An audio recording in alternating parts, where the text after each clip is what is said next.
இங்கே பாருங்கள் super ready ஆகிடுச்சு பிரியாணி. இன்றைக்கி சிக்கன் தம் பிரியாணி தாங்க பண்ண போகிறேன். இன்றைக்கி வீட்டுக்கு விருந்தடைகிறாங்க, அதனால் பூண்டு வெங்காயம்லாம் நம்ம உரிச்சு முன்னாடியே ரெடி பண்ணிட்டோம். அதுக்கப்புறம் மஞ்சள் போட்டு சிக்கன் நல்லா கழுவி எடுத்துட்டேன்.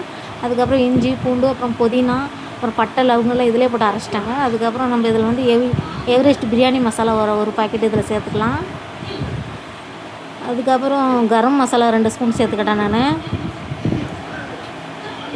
மிளகாத்தூள் காரத்துக்கேற்ற 2 ஸ்பூன் சேர்த்துக்கிட்டேன். ஈஸியான முறையில் செய்யலாங்க இந்த பிரியாணி, தம் பிரியாணி. சிக்கன் மசாலா ஆச்சி சிக்கன் மசாலா ஒரு பாக்கெட் சேர்த்துக்கிட்டேன். அதுக்கப்புறம் உப்பு நம்ம தேவையான அளவு சேர்த்துக்கலாம். அப்புறம் ஒரு பாக்கெட் தயிர் சேர்த்துக்கிட்டேன், 100 கிராம் தயிர். இதெல்லாம் சேர்த்து நல்லா மிக்ஸ் பண்ணி பிசைஞ்சி ஊற வச்சிடலாங்க.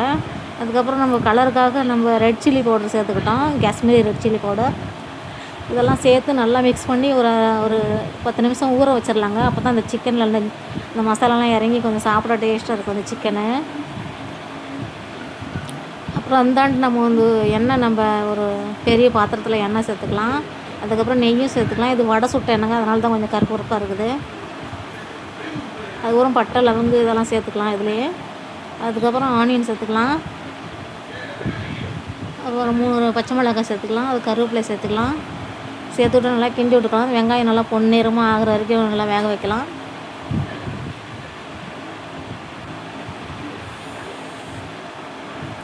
இந்த பிரியாணி நம்ம ஈஸியான முறையில் செய்யலாங்க. அதுக்கப்புறம் புதினா கொத்தமல்லி கொஞ்சம் சேர்த்துக்கலாம்.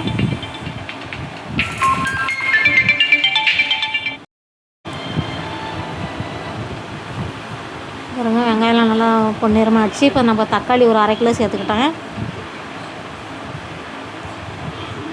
தக்காளி வேகிறதுக்கு கொஞ்சம் உப்பு சேர்த்துக்கலாம்.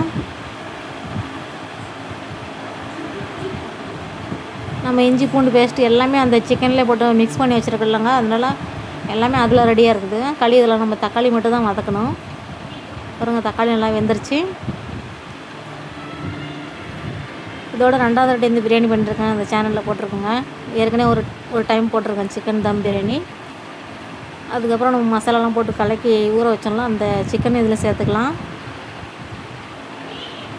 மிளகாத்தூள் கரம் மசாலா எல்லாமே இதிலே இருக்குது, அதனால் நம்ம எதுவும் போட தேவையில்லை.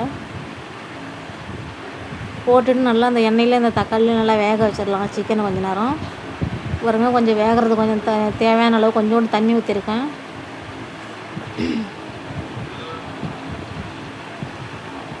கொஞ்சம் மூடி வச்சிடலாம் வேகட்டும் நல்லா. பாருங்க இந்தாண்ட பாஸ்மதி அரிசி நான் 90% வேக வச்சுருக்கேன். இந்தாண்டு வெந்துட்டுருக்கு. பாத்திரம் கொஞ்சம் சின்னதாக இருக்குது. அப்புறம் கடைசியாக ஒரு பாக்கெட்டு எவரெஸ்ட் மசாலா 2 பாக்கெட் நான் சேர்த்துக்கிட்டேன். இந்த பாருங்க அந்த அரிசி வேக வச்ச அரிசி இதில் போட்டுக்கலாம். அரை வேக்காடில் இருக்கணும், அந்த கிரேவியில் போட்டுக்கலாம். சிக்கன் நல்லா வெந்துருச்சுங்க. அதுக்கப்புறம் பாதி நம்ம அரிசி போட்டு சாப்பாடு போட்டு கொத்தமல்லி புதினா சேர்த்துக்கலாம். அப்புறம் நான் ஃபுட் கலர் கொஞ்சம் சேர்த்துக்கிட்டுங்க, க்ரீன் கலரு. அதுக்கப்புறம் மேலே கொஞ்சம் நெய் ஊற்றிக்கலாங்க. ஏற்கனவே கொஞ்சம் நான் எண்ணெயில் நெய் சேர்த்துருக்குறேன்.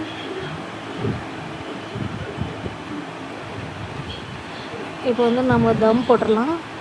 இப்போ நம்ம ரொட்டி சுடுறோம்ல, அந்த தவாவை வச்சு நம்ம இப்போ ஒரு 1/2 மணி நேரம் தம் போட்டுக்கலாம்.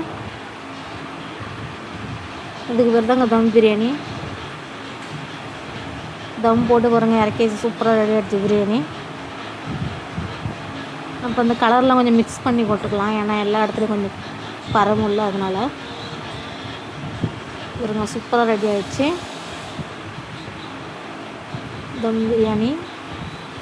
என்னோடய வீடியோ பிடிச்சா லைக் பண்ணுங்கள், என்னோடய சேனலை சப்ஸ்கிரைப் பண்ணிக்கோங்க. பாருங்க சூப்பராக ரெடி ஆகிடுச்சு. இப்போ விருந்தாடி வந்திருக்காங்க, அவங்களுக்கு சாப்பாடு பரிமாறிடலாம். அவ்வளோதாங்க வீடியோ.